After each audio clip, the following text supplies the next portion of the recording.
Friends, आज हम लोग जो है वर्तमान में कौन क्या है उसके बारे में जानेंगे। तो वीडियो स्टार्ट करते हैं। दे रखा है प्रश्न, वर्तमान में कौन क्या है। 2022 का अपडेट है। वर्तमान में भारत के उपराष्ट्रपति कौन हैं? तो वर्तमान में भारत के उपराष्ट्रपति श्री जगदीप धनखड़ जी हैं, जो कि 14वें नंबर के हैं। और उपराष्ट्रपति राज्यसभा का सभापति होता है। उपराष्ट्रपति राज्यसभा का सभापति होता है। न्यूनतम आयु 35 वर्ष होती है। इसकी न्यूनतम आयु क्या होती है? 35 वर्ष होती है। और इसका कार्यकाल 5 वर्ष होता है। वेतन 4 लाख रुपए होता है। वेतन कितना होता है? 4 लाख रुपए। और ये अपना त्यागपत्र किसे देता है? राष्ट्रपति को देता है। और अनुच्छेद 63 के तहत भारत का एक उपराष्ट्रपति होता है। इसकी शपथ जो है राष्ट्रपति दिलाते हैं। ठीक है। भारत के प्रथम उपराष्ट्रपति डॉक्टर सर्वपल्ली राधाकृष्णन थे। ठीक है। ये जगदीप धनखड़ जी की पिक्चर लगी हुई है। ओके। फिर अगला क्वेश्चन देखते हैं। वर्तमान में ठीक है बीसीसीआई के नए अध्यक्ष कौन बने हैं? तो बीसीसीआई के नए अध्यक्ष रोजर बिन्नी बने हुए हैं। ठीक है। इसके पहले रोजर बिन्नी के पहले सौरभ गांगुली थे। इसके बीसीसीआई के सचिव कौन है? जय शाह हैं। सीईओ कौन है? हेमांग अमीन है। और एथिक्स ऑफिसर और लोकपाल विनीत सरन है। स्थापना इसकी 1928 में हुई थी और इसका मुख्यालय मुंबई में है। ये है रोजर बिन्नी की इमेज लगी हुई है। ठीक है, आप देख सकते हैं। फिर अगला प्रश्न है, वर्तमान में नीति आयोग के अध्यक्ष कौन हैं? तो वर्तमान में नीति आयोग के अध्यक्ष प्रधानमंत्री होते हैं, जो कि इस समय वर्तमान में श्री नरेंद्र मोदी जी हैं। इसके उपाध्यक्ष जो हैं सुमन के बेरी हैं। इसके सीईओ परमेश्वरन अय्यर हैं। इसकी स्थापना 1 जनवरी 2015 को हुई थी। इसका मुख्यालय नई दिल्ली में है। नीति आयोग का फुल फॉर्म हो जाएगा national institution for transformation of India हो जाएगा। ओके। और ये आपकी इमेज है प्रधानमंत्री जी की। ओके। अगला प्रश्न है आपका, राष्ट्रीय जांच एजेंसी के महानिदेशक कौन बने हैं? ठीक है। तो इसके महानिदेशक दिनकर गुप्ता जी बने हुए हैं, है ना। एनआईए नेशनल इन्वेस्टिगेशन एजेंसी, इसकी स्थापना 2009 में हुई थी। इसका जो हेडक्वार्टर आपका कहाँ पे है? नई दिल्ली में। ये आपके दिनकर गुप्ता जी हैं। सऊदी अरब के नए प्रधानमंत्री कौन बने हैं? तो सऊदी अरब के नए प्रधानमंत्री मोहम्मद बिन सलमान बने हुए हैं। इनका पूरा नाम मोहम्मद बिन सलमान बिन अब्दुल अजीज़ अल सऊद है। इन्होंने अपने पिता का स्थान लिया है। ठीक है।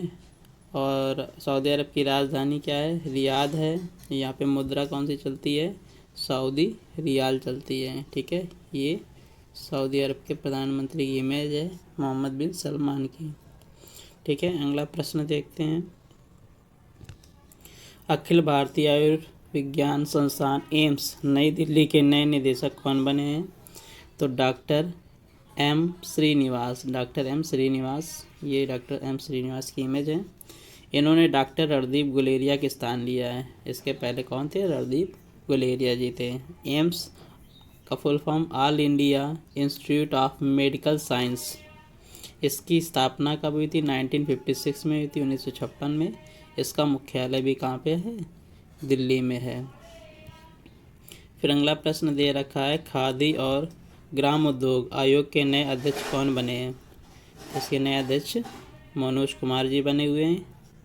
ठीक है। इसकी स्थापना 1956 में हुई थी। इसका मुख्यालय मुंबई में है। ठीक है। खादी और ग्राम उद्योग आयोग। ठीक है। तो इसका फुल फॉर्म हो जाएगा आपका खादी एंड KVIC का full form khadi and village industry commission हो जाएगा। ओके। अगला प्रश्न देखते हैं, वर्तमान में NCC के महानिदेशक कौन बने हैं? तो गुरबीर पाल सिंह, जो कि 34 नंबर के हैं। ठीक है। ये प्रश्न जो है ऑल एग्जाम्स, सभी एग्जाम्स में आते, करंट अफेयर्स के। ठीक है। तो ये बहुत मोस्ट इम्पॉर्टेंट क्वेश्चन है इनके। ठीक है। इसकी स्थापना जो है 16 अप्रैल 1948 को हुई थी। इसका मुख्यालय नई दिल्ली में है। आदर्श वाक्य है एकता और अनुशासन। CRPF का full form central reserve police force होता है। ओके। फिर भारत के नए केंद्रीय सतर्कता आयुक्त कौन बने हैं? तो कौन बने हैं? सुरेश एन पटेल। ये सुरेश एन पटेल की इमेज लगी हुई है। इन्होंने संजय कोठारी जी का स्थान लिया है। स्थापना 11 फरवरी 1964 को। मुख्यालय है आपका नई दिल्ली में। नियुक्ति किसके द्वारा होती है? राष्ट्रपति जी के द्वारा होती है। और सीवीसी का full form central vigilance commission होता है। ठीक है। फिर अगला प्रश्न दे रखा है, भारत की नई लेखा महानियंत्रक CGA कौन बनी है? तो CGA कौन बनी? भारती दास, जो कि 27वें नंबर की है, भारती दास। इन्होंने सोनाली सिंह का स्थान लिया है, सोनाली सिंह का स्थान लिया है। CGA controller general of accounts होता है फुल फॉर्म, हिंदी में लेखा महानियंत्रक कहते हैं। और CGA और CAG में क्या फ़र्क है? ठीक है, तो CAG का फुल फॉर्म होता है controller and auditor general of India, और हिंदी में से नियंत्रक एवं महालेखा परीक्षक कहते हैं। वर्तमान में भारत के नियंत्रक एवं महालेखा परीक्षक गिरीश चंद्र मुर्मू जी हैं, जो कि 14 नंबर के हैं। ओके, यदि वीडियो आपको ये पसंद आई तो इसे लाइक शेयर करना ना भूलें। ठीक है, और यदि चैनल पे आप नए हैं तो इसे सब्सक्राइब करें। Thank you.